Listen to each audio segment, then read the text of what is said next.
Up next is something you may have thought of as science fiction, but it's here now from iDAvatars. So I'd like to introduce Norrie Daroga and Sophie. Thank you.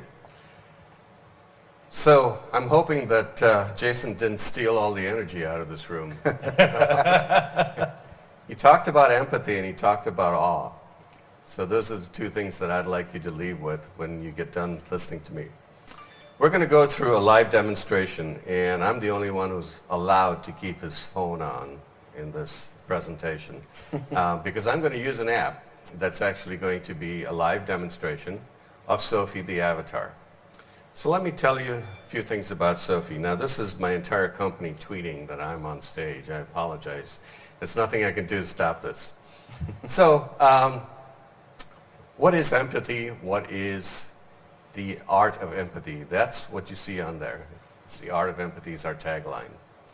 So imagine a character who not only talks to you but listens to you. Imagine a character that can pick up your emotions and respond in accordance with those emotions. Has an emotional level of herself that matches yours. Think about a situation where you have something on your phone that's available all the time that you can speak to. Get advice. Think about, this is a rough day. Can you help me? So that's what we built. So I'm going to do a demonstration of the avatar that's going to go through something related to chronic diseases. Now, in 2014, the U.S. spent about $4 trillion on chronic diseases. And 75% of that, and it's a large number, is related to, probably the top 3 to 5 chronic diseases that you have, heart, lung, diabetes, cancer, and so on. So it's a lot of money. And in today's world, when you have changes in healthcare that say you're not going to get paid on the volume of visits or services, you're going to get paid on outcomes, where you have the desire to provide access to healthcare to everyone. How do you go about doing that? You don't have the facilities, you don't have the people to do that. Well, this is what we came up with. This is the solution that we came up with, which is the opportunity to provide you with basic needs where you live, where you play, where you work. So you're going to experience an episode or an encounter with me, with Sophie, and because it's live, I'm not sure what she's going to say or do, so my apologies in advance. And I was speaking, I've been practicing all of this for days, and there I was asking her this morning, why do you keep saying I'm either surprised or angry? And she said, well, you're the CEO. When people surprise you, you get angry. So that's what her tagline was today. So with that, I want you to imagine that I'm a 60-year-old male with COPD, and I carry this app around, and I want you to focus in on three things: emotion, environment, and biometrics. I'm actually going to take out a little pulse ox meter, which I bought at the local pharmacy, and she's going to read my readings live, and you're going to see my interaction with her based on those. Okay? So let's, shall we start? Okay. I type in my name. She is particular about getting the name right. And we log in. Okay. Fingers crossed. Good afternoon, Norrie. It's delightful to see you again. How are you feeling today? I'm doing well. Thank you for asking, Sophie. How are you? Oh, dear. What did I do? Did I do something wrong?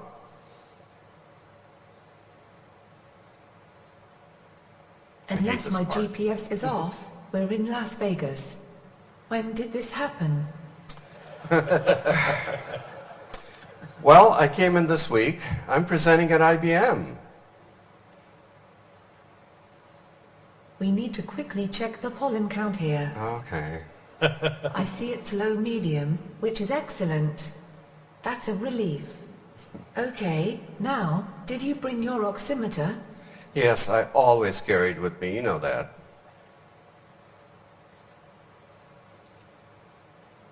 great. Do you remember how it works? I hope so. I've used it 1,000 times. Now she shows me she's angry. Norrie, Oops. you've got it on upside down. Oh, we shouldn't be so... Oh, well, there we go. Look at my heart rate. It's 121. Wow. And it's only going up higher. So this is live, folks. This is it.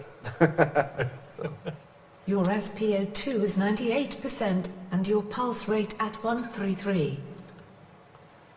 All right. Tell me what that means.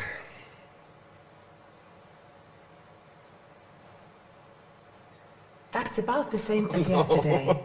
Excellent. I've been practicing 3 days. This just gets worse. Life of the CEO. And finally, your medications. Please indicate which ones you've taken or used today. All right. We'll take 2 of those. No rescue inhaler today. That's great news. Yeah. But there is something that troubles me. You look quite distressed and anxious. Is there something going on that I don't know about? Well, I'm in front of about 15,000 people trying to show you off. Yeah. I see. Then my advice is we'd better not screw this up. Absolutely Okay, right. I completely forgot what's next. Oh, yes. Do you have any other questions you'd like to ask? Yes. Someone on the bus asked me about Parkinson's, and I didn't know what the symptoms are. Do you? Parkinson's can cause a wide range of symptoms, but it is very unlikely that you will experience all of them. Some symptoms often start on one side of the body, and may then go on to affect both sides. The cardinal symptoms of Parkinson's disease are resting tremor, slowness of movement called bradykinesia, and rigidity. Many people also experience balance problems, or postural instability. These symptoms often appear gradually and increase in severity over time. How do you know all of this funny stuff? IBM Watson. He whispers in my ear. Is there anything else I can help you with? No, I think you've done your part. Let's see if I can do mine.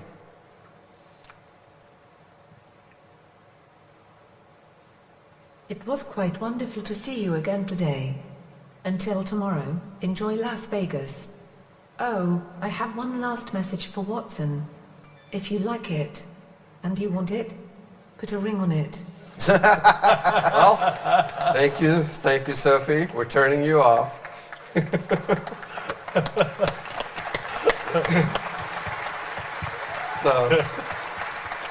All right.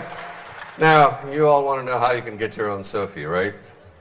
Okay, so there, just for the purposes of doing a demo, we've got Sophie in the App Store, and she's called SophieCare, one word. And it's 2 days of a diary on pain management. So if you've got really bad headaches, she is a patient diary. She tracks your headaches. She knows what it was the day before, and she alters her interaction with you based on what you say. One thing that's kind of interesting about it, when you tell her that you have a really high level of pain, she might say, well, you look particularly comfortable, Norrie, and I'm not so sure. Am I reading you right?